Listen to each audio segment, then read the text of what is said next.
নমস্কার বন্ধুরা, কৃষ্ণকথা বাংলার নতুন একটি ভিডিওতে আপনাদের সকলকে স্বাগতম। বন্ধুরা, শ্রীমদ্ ভগবদ্ গীতায় ভগবান শ্রীকৃষ্ণ সমগ্র মানবজাতিকে উদ্দেশ্য করে অর্জুনকে অনেক মূল্যবান উপদেশ দিয়েছিলেন, যে উপদেশগুলি আজ এই সময়ে দাঁড়িয়েও জীবনে যদি প্রয়োগ করা যায় তাহলে যে কোনো মানুষ যে কোনো সমস্যা থেকে বেরিয়ে আসার শক্তি পাবে।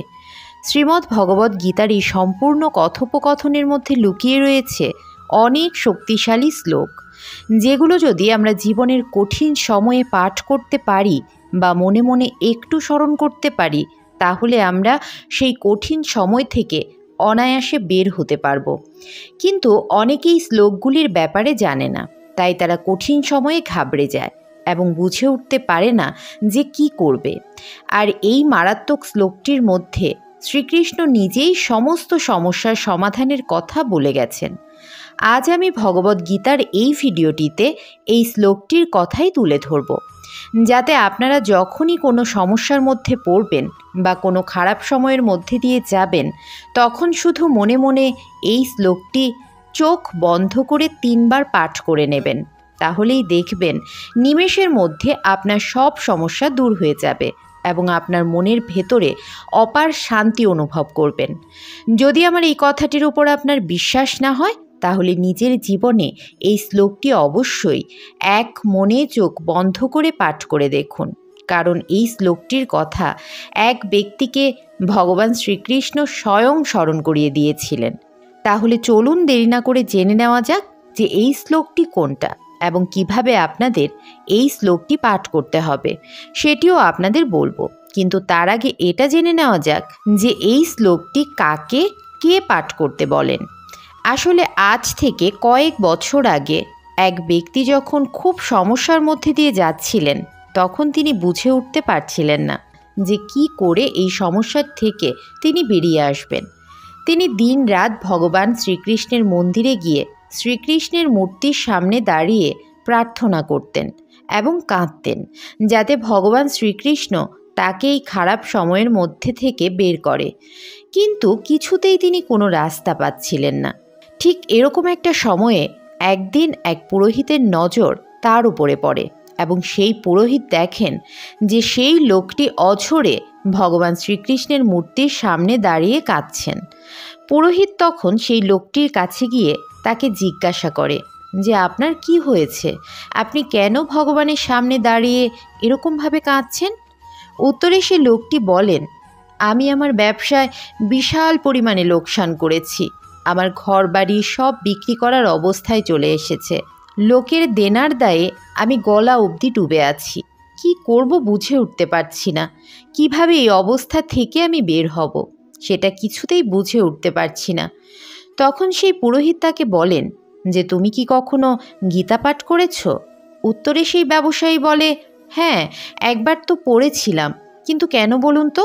তখন উত্তরে পুরোহিত বলেন যে তুমি কি 18 নম্বর অধ্যায়টি ভালো করে মন দিয়ে পড়েছিলে? সেই ব্যক্তি বলেন যে হ্যাঁ পড়েছিলাম, কিন্তু এখন অতটা মনে নেই।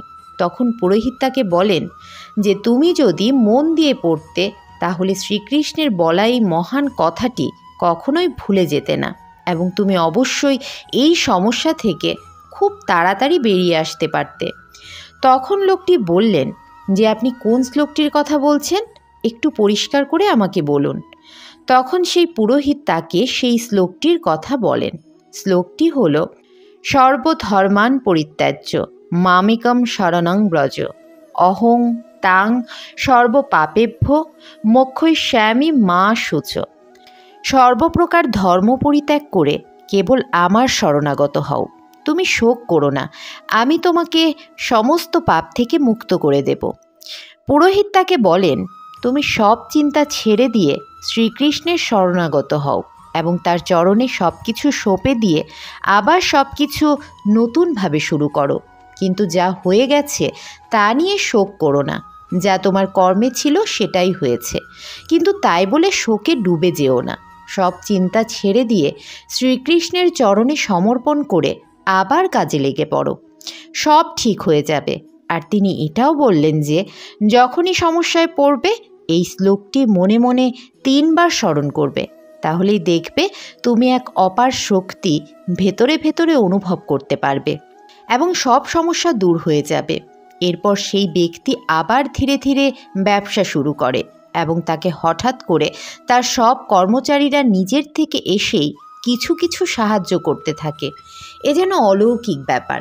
সব কিছু নিজে থেকেই হওয়া শুরু করলো এবং ধীরে ধীরে তার ব্যবসা আবার আগের মতো হয়ে উঠল। তিনি সকলের দেনা পাওনা মিটিয়ে দিয়ে আবার সুখে শান্তিতে জীবনযাপন করতে লাগলেন। তো বন্ধুরা, এই ছিল সেই বিশেষ শ্লোক যেটি আমাদের সব সময় মনে রাখা উচিত। যখনই বিপদে পড়বেন শ্লোকটি 3 বার মনে মনে স্মরণ করে নেবেন, দেখবেন সকল বিপদ সাথে সাথেই কেটে যাবে। তো এবারে চলুন কিছু অনুপ্রেরণামূলক উক্তি শুনে নেওয়া যাক। জীবনটা শান্তিতে কাটানোর জন্য কখনো কখনো জেদি হওয়াও প্রয়োজন। আপনার ব্যথাগুলো খুবই ব্যক্তিগত, আর সেগুলোকে প্রকাশ করে কোনো লাভ হয় না। নিজের ভেবে যাকে বলবেন পরে সেই আঘাত করবে। সত্যের পথে চলার সময় মানুষ মাত্র 2টি ভুলই করতে পারে। 1, সে হয়তো সেই পথকে পুরো শেষ করতে পারে না, অথবা 2, সে হয়তো সেই পথে যাওয়ার কোনো চেষ্টাই করে না। ঘৃণাকে কখনো ঘৃণা দিয়ে শেষ করা যায় না। ঘৃণাকে একমাত্র ভালোবাসার দ্বারাই শেষ করা যেতে পারে, আর এটাই চিরন্তন সত্য কথা। মানুষ প্রেম তাকেই দিতে পারে যে তার প্রত্যাশা পূরণ করতে পারে, আর প্রত্যাশার নিয়তি হচ্ছে ভেঙে যাওয়া। কারণ প্রবল ইচ্ছা থাকলেও মানুষ কারো সকল প্রত্যাশা পূরণ করতে পারে না, আর তার থেকেই জন্ম নেয় সংঘর্ষ। সকল সম্পর্ক সংঘর্ষে পরিবর্তিত হয়ে যায়। কিন্তু মানুষ যদি প্রত্যাশাকে সম্পর্কের আধার না বানায় আর স্বীকার করে নেয় যে কেবল সম্পর্কই মূল আধার, তবে কি জীবন আপনার সুখ আর শান্তিতে ভরে যাবে না? স্বয়ং বিচার করুন। বিরোধিতা কখনোই শক্তির প্রমাণ হয় না। শক্তিমান সেই হয় যে সহনশীলতা এবং সহ্য করতে পারে। যখন হৃদয় থেকে ক্রোধ আর বিরোধিতা দূর হয়ে যায়, তখন সহনশক্তি ধর্মের শক্তিতে পরিণত হয়। যে বৃক্ষ তিক্ত ফল দান করে, সেই বৃক্ষকে উৎপাটন করে মধুর ফল প্রদানকারী বৃক্ষকে রোপণ করতে হয়। কারণ তিক্ত ফল প্রদানকারী বৃক্ষকে বেশি করে জল দিয়ে বা তার শাখা প্রশাখাকে কাটছাঁট করেও মধুর ফল পাওয়া যায় না। ভবিষ্যৎকে শুদ্ধ করার জন্য এই অশুদ্ধ বর্তমানকে ধ্বংস করা অনিবার্য।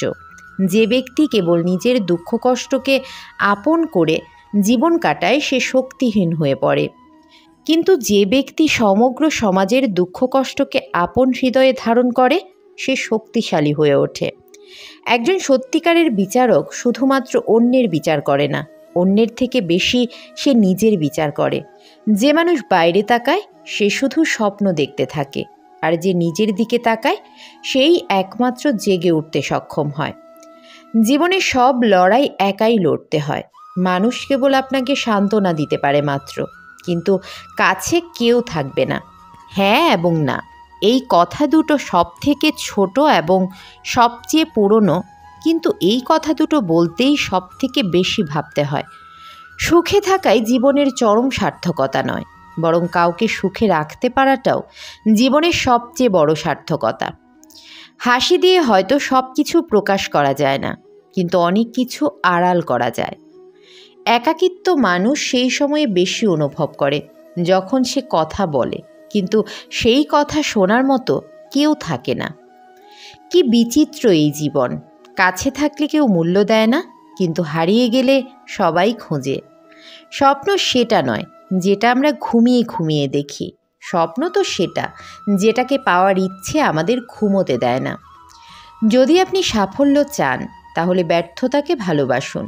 যখন সুখের একটা দরজা বন্ধ হয়ে যায় তখন অবশ্যই সুখের আরও কিছু দরজাও খুলে যায়।